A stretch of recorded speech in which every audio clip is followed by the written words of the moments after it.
Elden Ring lets you forge a god. Night Rain forces you to inhabit a broken hero, and that makes it FromSoft's best narrative by a mile. I always felt like there was something missing from the oppressive atmosphere of FromSoft titles.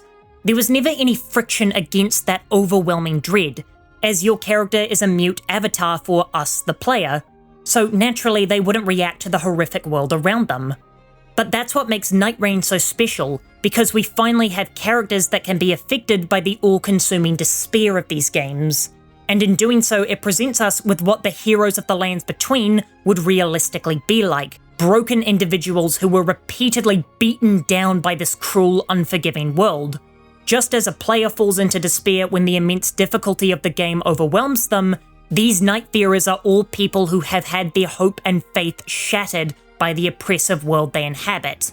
And for the first time, we can experience the psychological despair of a FromSoft world with our characters alongside ourselves in reality.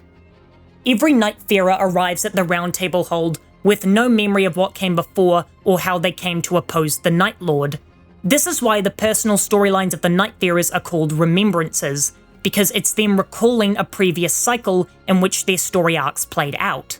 It's said in the game that the Night is a force that can corrupt and erase memories, but I feel like there's more to the story than that, as that explanation just feels so contrived. Instead, I believe they've been trapped in the cycle of the Night for literal eons, and the infinite number of deaths they've experienced in Limveld has completely shattered their psyches. That's not to say that there isn't some mystical element of the Night that could be the cause of their amnesia, but the toll of endless death must certainly have had a negative psychological effect, as if the Night was truly erasing their memories, then they shouldn't just be able to regain those experiences just by reading about them in a journal.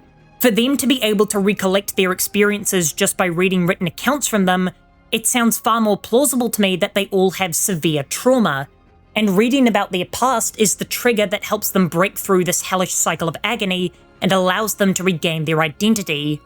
And said identities are always tragic tales of how they came to be a part of this vicious cycle. Each of them experience a personal tragedy that explains why they've come to oppose the Night Lord.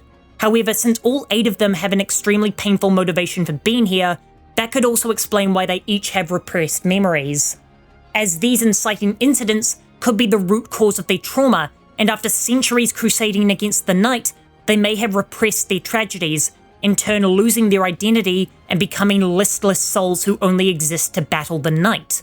But since each of their trauma is so varied, it gives each one a unifying theme of brokenness, while still allowing them to have wonderful contrast with each other when interacting. Which brings us to another big departure from typical FromSoft stories. We have multiple characters interacting with each other frequently. This is in bold contrast to the immense isolationism felt at the core of their previous titles, like you're the only sane one left in a world of madness. But by having the Nightfarers interact with each other between runs at the Round Table Hold, it allows them to banter with each other and give deeper insight into their characters that can't be portrayed in a text document. Through these interactions, we're able to witness the despair that grips the heart of these 8 people and get a front row seat to the nihilism that the Night has brought with it. And in doing so, we're given glimpses into the shattered minds of the Nightfarers as they all have grown numb to the tide, and we can see the cracks in their resolve or glimmers of their old selves. Though I do have to lament the fact that the Nightfarer we currently control stays mute, removing the ability to have back and forth dialogues and allowing the voice actors to play off each other. But still, we get an insight into our characters that was completely impossible in previous titles due to the extreme malleability of our protagonist. And this builds a wonderful sense of immersion with the player and their avatar, as both are broken down by the unrelenting tide of the Night. Where the characters are empty husks of their former selves drained by the unceasing horrors they battled for an incalculable amount of time, the player is similarly dejected by the punishing brutality of Limveld and the immense sting that comes with losing a run and all the effort you put into it.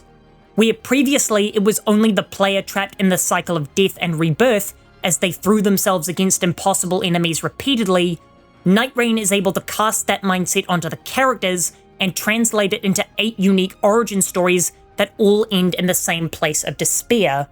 So by mentally scarring all of the characters, FromSoft has finally captured the true essence of what it's like to play their games, an unending cycle of being beaten down over and over until all that exists is you and your foe, and you overcome them through sheer force of will, or you let them beat you and you uninstall.